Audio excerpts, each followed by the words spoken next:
Assalamualaikum warahmatullahi wabarakatuh. Saya M. Gunawan, NIM 230602000057. Kali ini saya akan mempresentasikan materi tentang asam basa.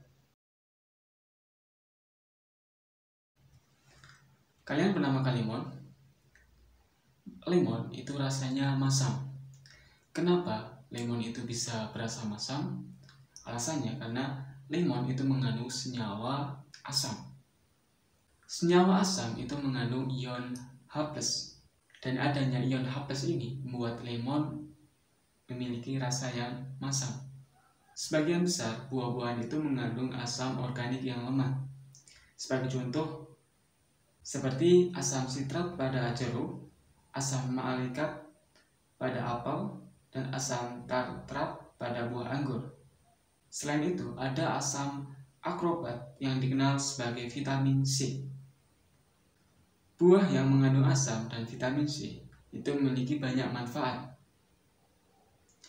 Mengonsumsi buah-buahan yang mengandung asam dapat meningkatkan daya tahan tubuh. Kemudian, untuk ibu hamil, buah-buahan yang mengandung asam itu baik dalam membantu penyerapan zat besi dan membantu pembentukan hemoglobin. Selain itu, ketika kita mandi, kita sering menggunakan sabun. Tidak sengaja kita sering menelan sabun dan rasanya itu pahit. Berbeda dengan lemon yang rasanya masam, sabun memiliki rasa yang pahit. Mengapa? Mengapa sabun memiliki rasa yang pahit? Karena sabun mengandung senyawa basa. Senyawa basa itu mengandung ion ohamin. Dan adanya ion ohamin ini, sabun atau basa itu memiliki rasa yang pahit. Jadi, rasa masam dan rasa pahit itu merupakan salah satu sifat atau ciri dari asam dan basa.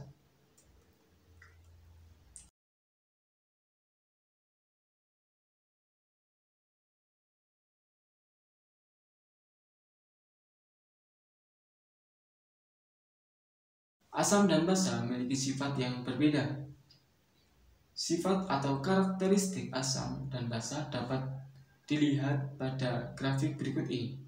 Seperti yang tadi sudah dibahas, dari segi rasa, asam memiliki rasa yang masam, sedangkan basa memiliki rasa yang pahit. Lalu dari segi pH, asam memiliki pH di bawah 7, sedangkan basa memiliki pH di atas 7. Jika suatu larutan memiliki pH 7, artinya larutan tersebut sifatnya netral, tidak bersifat asam maupun basa. Kemudian ciri selanjutnya dapat dilihat dari indikator asam basa. Yang biasa digunakan yaitu lakmus. Jika suatu larutan bersifat asam, maka akan memerahkan lakmus biru. Sementara itu, jika larutannya bersifat basa, maka akan membirukan lakmus merah. Yang terakhir, larutan atau senyawa asam itu bersifat korosif, sedangkan basa bersifat kaustik. Lalu bagaimana cara membedakan asam dan basa? Senyawa asam dapat dengan mudah ditemukan pada buah-buahan, seperti jeruk, lemon, dan buah-buahan lainnya. Bahkan senyawa asam juga banyak digunakan sebagai bahan pengawet makanan. Misalnya asam benzoat yang dimanfaatkan sebagai pengawet jus buah dan selai. Sedangkan untuk senyawa basa umumnya dapat ditemukan pada benda yang rasanya pahit, seperti obat atau sabun. Berarti, kalau mau membedakan asam dan basa, kita harus tahu rasanya masam atau pahit. Iya enggak? Ada cara lain yang lebih aman untuk membedakan mana yang asam dan mana yang basa. Salah satunya dengan indikator alami maupun buatan. Indikator alami biasanya kita gunakan tumbuh-tumbuhan seperti bunga dan lain sebagainya. Kemudian, indikator buatannya kita biasa menggunakan kertas lakmus dan juga pH meter. Kemudian kita akan membahas mengenai klasifikasi asam dan basa. Dalam klasifikasi asam basa itu ada asam kuat dan basa kuat, ada asam lemah dan basa lemah. Apa perbedaannya? Kita akan bahas kali ini. Asam kuat adalah senyawa asam yang mudah melepaskan ion H+ dalam air dan mengalami disosiasi total dalam larutannya. Contohnya adalah HCl, HN3, H2SO4, dan HClO4. Sedangkan basa kuat adalah senyawa basa yang mudah melepaskan ion OH- dalam air dan mengalami disosiasi total dalam larutannya. Contoh basa kuat yaitu NaOH, KOH, dan lain sebagainya.